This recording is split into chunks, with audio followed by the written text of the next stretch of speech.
नमस्कार दोस्तों, मेरा नाम राहुल है और आप देख रहे हैं भ्रम। मैं आपको यहाँ से हॉरर कहानियाँ सुनाता हूँ। अगर आपको भी हॉरर कहानियाँ सुनना पसंद है तो प्लीज़ मेरे चैनल को सब्सक्राइब करें, साथ में बेल आइकन भी दबा दें। तो चलो कहानी शुरू करते हैं। दो दोस्त अपने दोस्त के गांव जा रहे थे। वो कार में सफ़र कर रहे थे।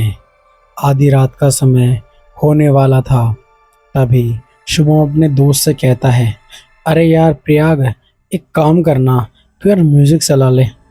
तुझे पता है ना, अगर म्यूज़िक चलता रहेगा मुझे नींद भी नहीं आएगी और हम जल्दी ही विकास के गांव पहुंच जाएंगे और विकास को हम सरप्राइज़ देंगे कि उसके बर्थडे के बारे में हमें पता था और वो बहुत ज़्यादा खुश होगा। तभी प्रयाग कहता है, अरे हाँ यार, तुझे पता है ना विकास कितना प्यारा दोस्त है हमारा। वैसे भी हमें कितने दिन हो गए मिले हुए, कम से कम इसी बहाने एक साथ तो बैठकर हम पार्टी कर सकेंगे। विकास की प्रयाग और शुभम बातें कर रहे थे और शुभम गाड़ी चला रहा था। तभी अचानक से शुभम ब्रेक लगाता है। ब्रेक अचानक से लगाते ही प्रयाग शुभम से कहता है, अरे यार शुभम, क्या हुआ? तू इतनी फास्ट ब्रेक क्यों लगा रहा है? तभी शुभम डरते हुए कहता है, यार मुझे लगा कोई गाड़ी के नीचे आ गया। यह बात सुनकर प्रयाग भी काफ़ी घबरा जाता है। दोनों कार से बाहर निकलते हैं और देखते हैं कि बाहर कोई भी नहीं है। तभी प्रयाग शुभम से कहता है, अरे यार हो सकता है कि तेरा ये वहम हो। तभी शुभम कहता है, अरे यार ये वहम नहीं हो सकता, मैंने देखा था कोई एक बच्चा हमारी गाड़ी के नीचे आ गया। तभी प्रयाग शुभम से कहता है, अगर कोई बच्चा कार के नीचे आता तो वो यहाँ होता ना और हमें दिखता भी। तभी शुभम कहता है, हो सकता है यार मुझे नींद के मारे ऐसा हो गया हो। तभी शुभम कहता है, प्रयाग एक काम करना भाई, तू गाड़ी चला ले। तभी प्रयाग कहता है, कोई बात नहीं भाई, गाड़ी मैं चला लेता हूँ। अब प्रयाग गाड़ी चला रहा था और दोनों आपस में बातें करते करते आगे बढ़ते जा रहे थे। तभी अचानक से प्रयाग को एक पेड़ के पीछे कोई दिखाई दिया। तभी प्रयाग ने गाड़ी रोकी और शुभम से कहने लगा, यार वो पेड़ के पीछे मैंने किसी को देखा। तभी शुभम कहता है, अरे यार जंगल है ना, इसलिए कोई ना कोई आदमी यहाँ फ्रेश होने या फिर घूमने टहलने आया होगा, तो गाड़ी चला। तभी प्रयाग गाड़ी स्टार्ट करने की कोशिश करता है लेकिन गाड़ी स्टार्ट होने का नाम ही नहीं ले रही थी। यह देखकर प्रयाग और शुभम दोनों के दोनों काफ़ी घबरा जाते हैं और कहते हैं, अरे यार विकास के बर्थडे की तो क्या बात करें, अगर हम 12 बजे से पहले पहले नहीं पहुँचे तो सरप्राइज़ पार्टी भी कैंसिल हो जाएगी और हम यहीं फंस कर रह जाएंगे और यहाँ तो मुझे कोई दिखाई भी नहीं दे रहा। तभी शुभम कहता है, तू सही कह रहा है प्रयाग, मुझे भी ऐसा लग रहा है। तू एक काम कर, गाड़ी फिर से स्टार्ट करने की कोशिश कर। प्रयाग काफ़ी बार कोशिश करता है लेकिन कार स्टार्ट होने का नाम नहीं ले रही थी। दोनों वापस कार से उतरते हैं और इधर उधर देखते हैं लेकिन अब वहाँ कोई भी नहीं था। प्रयाग शुभम से कहता है, एक काम करते हैं शुभम, तू गाड़ी चेक कर और मैं हल्का होकर आता हूँ। शुभम बोनट खोलकर कार को देखने लगता है और प्रयाग सड़क से नीचे उतरकर बाथरूम करने लग जाता है। लेकिन शुभम जब पीछे मुड़कर देखता है जिधर प्रयाग गया था तो वहाँ अब प्रयाग था ही नहीं। यह देखकर शुभम काफ़ी डर जाता है और वो आवाज़ लगाता है, प्रयाग प्रयाग, कहाँ है तू?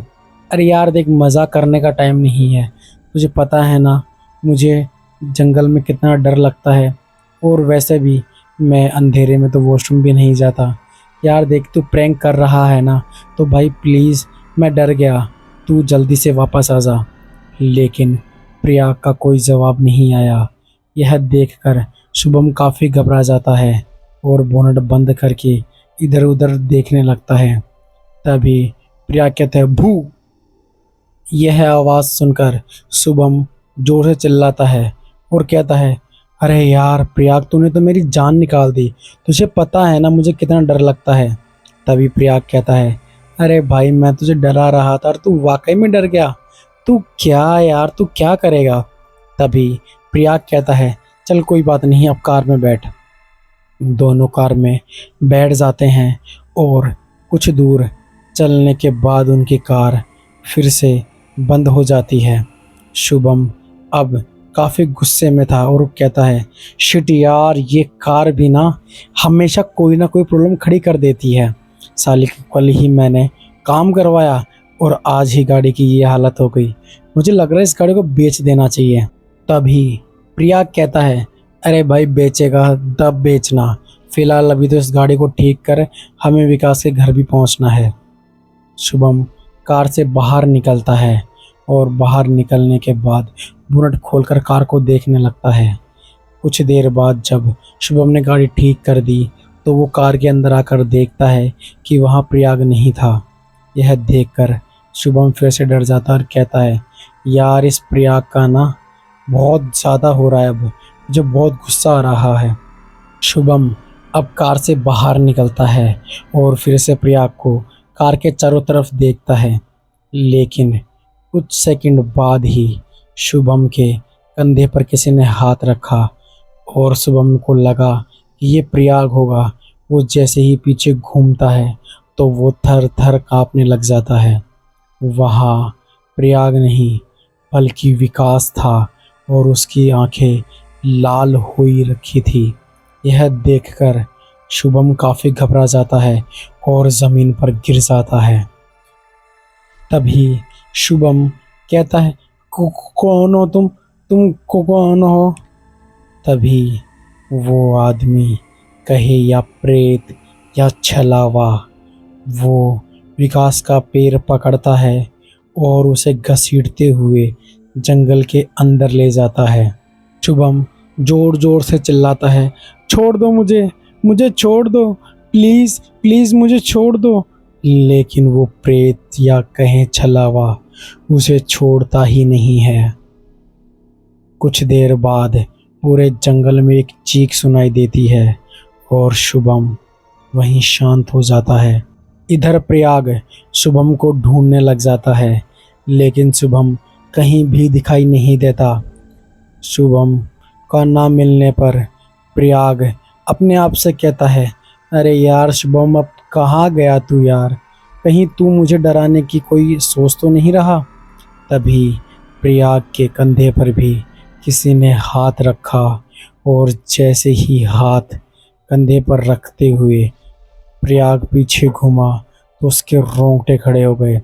वहाँ शुभम था, लेकिन शुभम की लाल लाल आंखें थी। यह देखकर वो भी ज़मीन पर गिर जाता है और शुभम से कहता है, अरे भाई तुझे क्या हुआ है, तेरी ये आंखें लाल कैसे हो गई। तभी शुभम भारी आवाज़ में कहता है, मैं हूँ छलावा, तू मेरे इलाके में आया और मुझसे बचकर जा रहा है। कहाँ तक भागेगा, आखिरकार कहाँ तक। यह बात सुनकर प्रयाग वहाँ से खड़ा होता है और जंगल की तरफ भागने लगता है।